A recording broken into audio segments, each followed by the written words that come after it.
Today, we're jumping into an absolutely incredible story from the oral history of the Asante Empire. It's a story about a town that was basically destroyed because its chief had to make an impossible choice. But it's also a story about how it was brought back from the brink by the sheer will of a queen mother. This is the amazing story of Juaso. So, let me just ask you this. Put yourself in this position. You're a leader. The war horn blows. Your king is calling, demanding you join him in battle against a sworn enemy. Simple enough, right? But here's the catch. The leader of that enemy is your own father. Who do you choose? Your king or your blood? Well, for Chief Nana Amo Antwi Boasiako, this wasn't some thought experiment. Back in the 1730s, right in the heart of the powerful Asante Empire, this was his reality. He was a man caught in the middle of two of the most sacred bonds in his entire culture. I mean, you just can't overstate the pressure he was under. On one side, you've got the Asante Hene, the king, Opoku the First. He's demanding that all his chiefs, including Antwi Boasiako, prove their loyalty and go to war against the Akin people.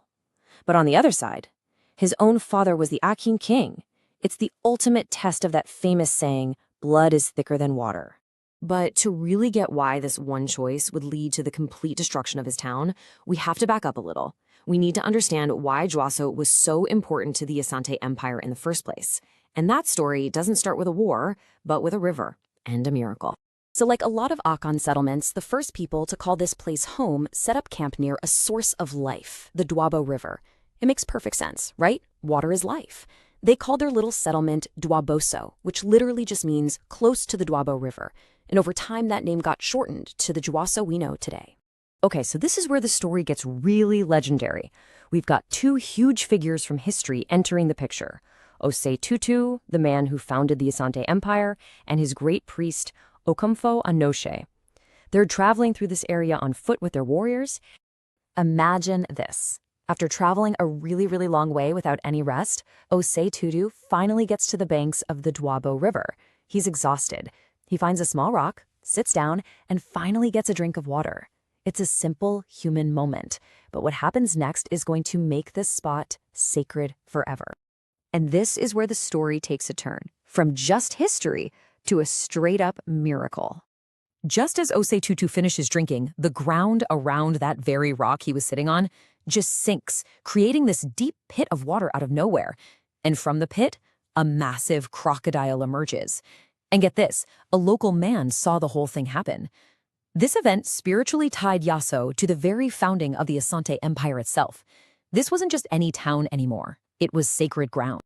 Okay, so keep that sacred history in mind as we jump back to the 1730s, because this holy ground is now on a direct collision course with the empire's anger, all because of Chief Antwi Boasiako's impossible choice.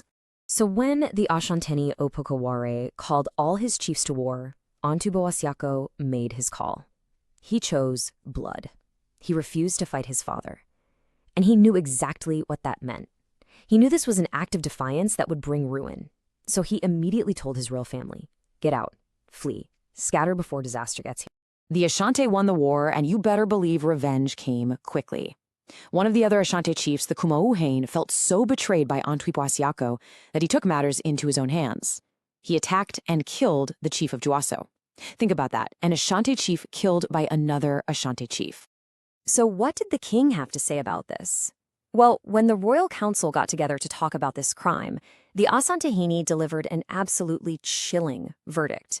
He cleared the killer of any wrongdoing, basically saying, Antwi Boasiako brought this on himself. The king's word was law. And you know a story has really hit a nerve when it turns into a proverb? This whole tragedy was captured in a saying that people still know today, a saying that forever framed this not as a murder, but as the tragic, self-inflicted result of his impossible decision. So, the chief is dead, the royal family is scattered, Juaso is pretty much a ghost town. You'd think that's the end of the story, right? But in the Akan world, the death of a king is never the end of the line. Because the real power, the seed for a new beginning, was held by someone else entirely. The entire future of Juaso now rested on the shoulders of one woman. She was living in exile in the capital, Kumase, and she was the queen mother, Nana Afobiri Tiwa. While the men had been killed or had run for their lives, she held the key to everything. So why her? Well, it all comes down to a fundamental principle of Akan's society, matrilineal succession. This means that royal blood, your family line, your inheritance, and your right to rule, it all passes down through the mother's side. The woman, the mother, she is the source of all power. There's a powerful saying that just sums this up perfectly. It goes, "A king may rule a town, but the queen mother owns it." A king is temporary, he's just a ruler. But the queen mother, she's the source of the royal bloodline itself. In a way, she is the town. And then the story takes another crazy turn. The Asante, the very same king whose war started all of this tragedy, has a very powerful dream. He sees it as a message from the ancestors. So he calls for Nana Ofobiratiwa and gives her a direct order. Go back. Rebuild Juaso. And this is where the final act of our story begins. It's not a story of war and death anymore. Now it's about duty, about family, and about rebuilding a nation literally from the ashes. So here's how it all went down. First, Nana Ofobiratiwa, she was too old to make the long journey herself, so she pleaded with her children to go for her. They didn't agree just because they loved her. They felt this deep sense of royal duty, and they agreed to go. And so, led by their sister Obiakusi, they started the journey home. This was the proverb that really pushed them to act. It essentially means if the royals refuse to step up and fight for their people, then the common folk will just give up and leave. They knew that being a royal wasn't about privilege, it was about responsibility. If they didn't save their home, nobody would.